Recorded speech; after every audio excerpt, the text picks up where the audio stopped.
For 2 million people in India, this is their home.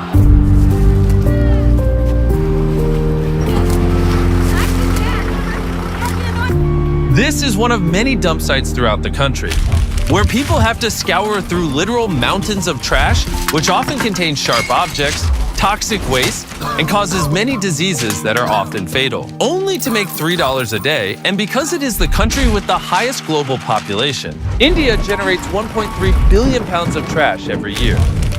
And the increasing wealth disparity between the rich and poor means that millions of people rely on sorting and selling this waste in order to simply survive, forcing them to stay trapped in this cycle. This is simply devastating. I knew when we picked this project that this was going to be difficult, but I had no idea how heartbreaking it was going to be here and witnessing this firsthand. This is just unlike anything I've ever seen. Being a new father and having to see children working in an environment like this just absolutely destroys me. And I don't really know how to describe it. It's not okay. As human beings, we can do better than to allow stuff like this to happen. But the dump sites aren't the only problem. A large amount of the population live in these urban slums.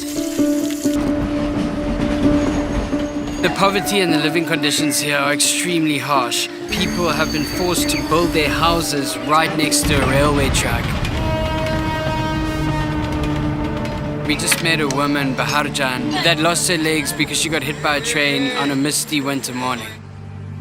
If I'm being honest, this is one of the most heart-wrenching videos we've ever had to make. And although this problem seems almost impossible to overcome, there is an organization making a difference.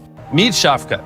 In a country like India, the way poor people are treated, they face a social taboo because they're dealing with dirt and garbage. So people consider them as a dirt and garbage. Shafkat is the managing director of Til Jala Shed, an organization started 36 years ago by his father Alamgir, who worked in these slums as a waste picker for many years.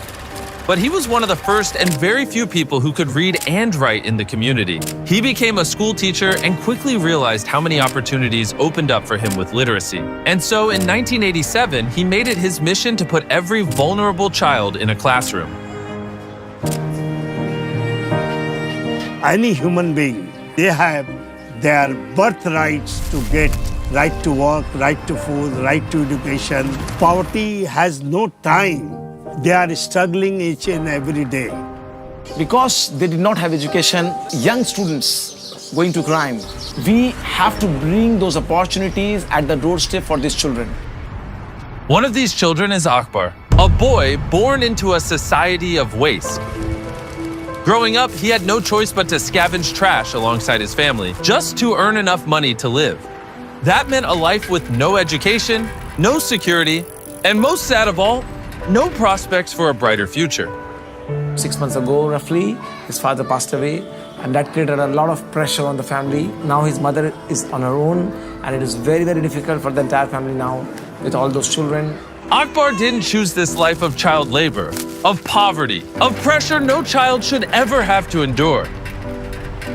He has seen the schools from outside the gate, but never had an opportunity to go inside and sit in the classrooms. He was 12 years old, but he never went to school. He never knew anything to write or read properly. What do you want to become? Engineer. Engineer.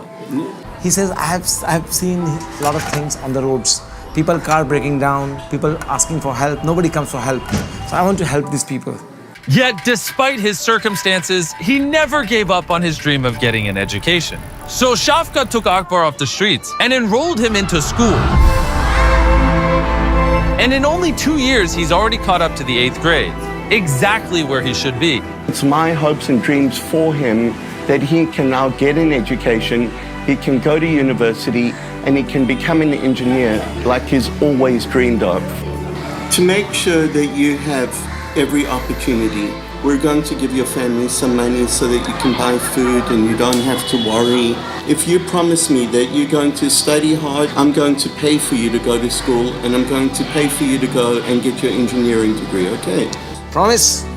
Deal? Deal? Yes.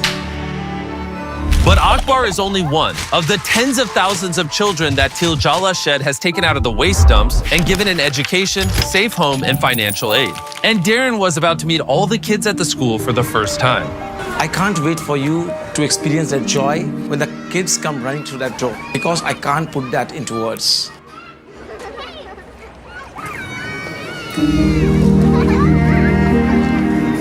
Shed has put 20,000 children on a path to a better life. That's one organization making a huge difference. And it's not just those 20,000 lives. It's the families of all of those 20,000 people who will be born into a society that's more open and gives them much more opportunity. When you open a school door, you close the jail door.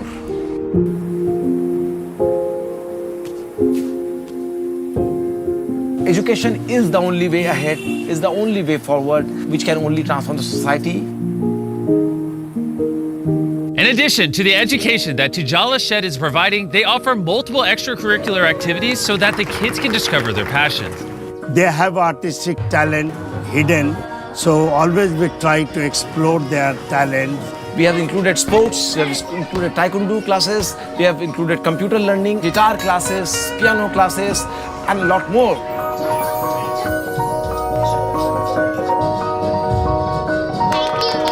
The older kids then showed Darren some of their science experiments. Oh, wow. Look at that, it's 3D. How did you do that? Can you tell me how you made this? मतलब ये सब recycle होने वाला सामान है, वुडबोर्ड है, सब उसी से बनाया गया है. That is water dispenser. That's I think it's really important to recognize how innovative and resourceful these kids are.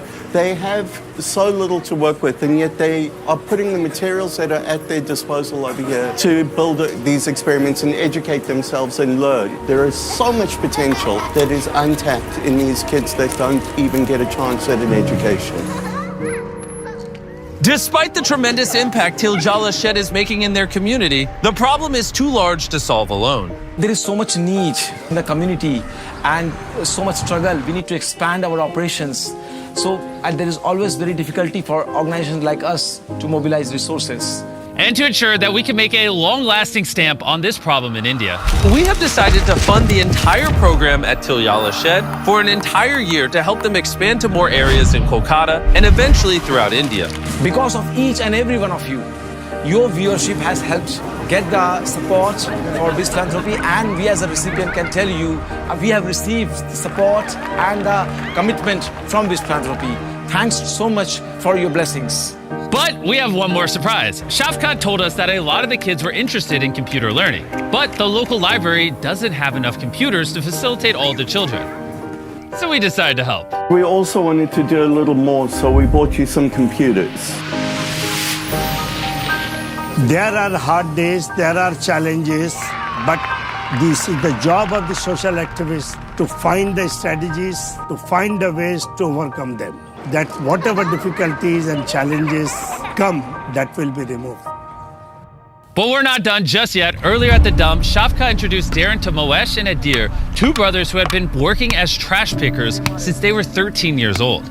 They start very early in the morning, so it's like a 12-13 hours work, and they have very big families. यही काम हम लोग कर रहे हैं. चुनू के बच्चा लोग को सरकारी में पढ़ा रहे हैं और यही सब कर रहे हैं. Mohesh told Darren how he has to sift through garbage for hours every day, and he does this with the dream that eventually he will finally have enough to send his children to school. $5-6. It's very difficult for a rag picker family to run on just a small amount. Mohesh then invited Darren to his home to meet his family and learn more about the struggles he faces at home. It's unbearably hot in here, and it's not even the hottest part of the summer. It's actually the end of the winter, and it's already stifling hot in here. The heat makes it extremely challenging for Mohesh to prevent the food from spoiling, sometimes leaving him and Adir with no other choice but to work without eating, making it nearly impossible to keep up with this demanding work. You know, to see how hard you work so that you can take care of your family, we want to help you a little bit. We're going to buy you a fridge that works. What I want to do as well, when your child is a little older, we want to put them in a proper school. We'll pay for it, okay? You're welcome, my brother.